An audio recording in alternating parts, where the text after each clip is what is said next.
Hey you guys, my name is J.O. Cato and I go to Jackson State University.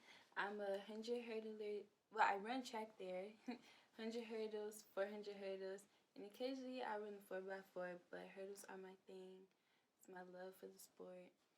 And I wanted to make this mini-series about my Achilles tendon rupture just to share my experience because when I first got injured, I definitely was on YouTube a lot, researching a lot, just trying to know what to expect about this injury.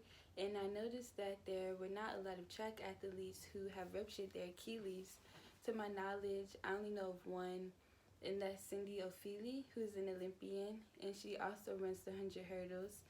Maybe it's her thing, I'm not sure, but I have a link to her videos in the description so you can check those out.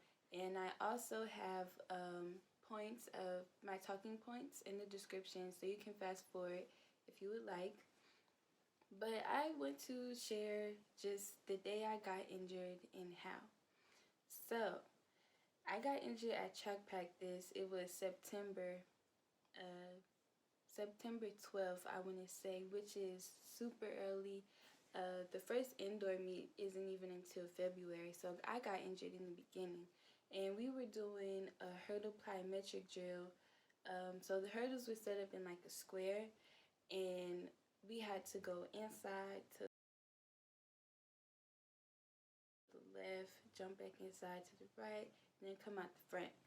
And so the drill is not why I got injured. I got injured because I was not listening to my body. When I would watch the guys do it, they were not double hopping in between. It was just do, do, do. So I wanted to be like that. I was like, oh, that looks real good. You know, I want to do that. So the first one, I didn't do it, but I was trying really hard. I was even talking to my teammate like, I'm going to get this. I'm not about to double hop. So the next two, I did not double hop. I was really pumped and psyched about that. But going into the fourth one, I was really starting to feel fatigue, so I double hopped on that one. And then going to the fifth rep, I was walking back to the hurdles like, man, this was my actual thought.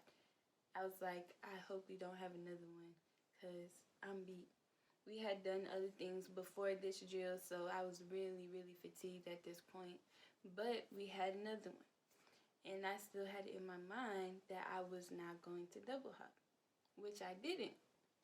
However, I got injured. So I made it to over the last hurdle. I completed the drill, but when I landed, I fell. And the fall didn't hurt. And when I got back up, I looked back to look at the hurdle because I thought that something had hit me. But the hurdle did not move. It was still in its original place. So I was really confused, like, what hit my leg? And so people saw me fall. They said, oh, just walk it off, walk it off. So I took a couple steps, and then I was like, no, I don't think I need to be walking right now. That does not feel good. Walking felt like I had a block under my heel with every step I took. It was just an odd sensation.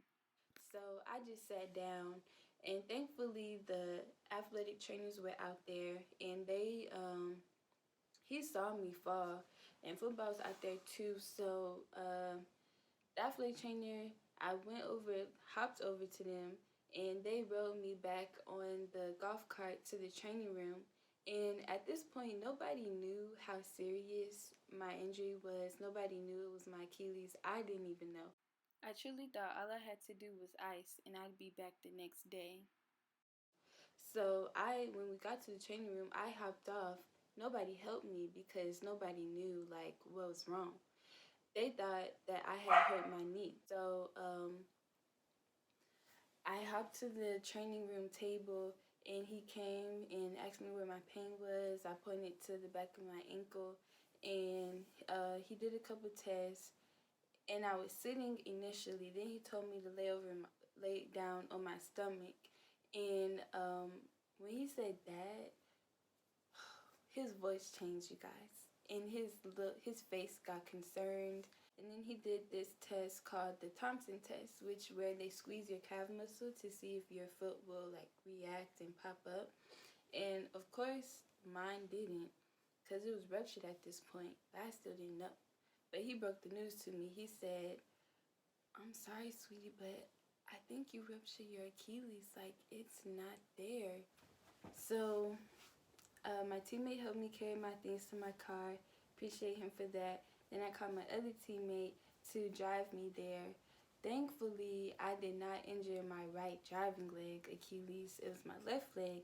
So I was able to drive, but I really wasn't trying to drive because, like, I was just really in shock. I didn't want to deal with driving. So he drove me to the office and got in, saw somebody. I don't know their title, but they told me that the ankle and foot doctor was not there. They were not in the office at that time, so I would have to come back and they would discuss surgery and everything. But they did confirm, however, that my Achilles was ruptured and that I would need surgery. So they put my foot in a splint, gave me a different set of crutches, and told me, set my appointment to come back. And that's when the road to recovery began. So be sure to watch my other videos. I'm breaking this mini-series up into 5 parts. Part 1 will be surgery and non-weight bearing. Part 2 will be weaning into a boot. Then part 3 will be weaning out of the boot into a regular walking shoe. Part 4 will be physical therapy. And then part 5 will just wrap everything up. So tune in.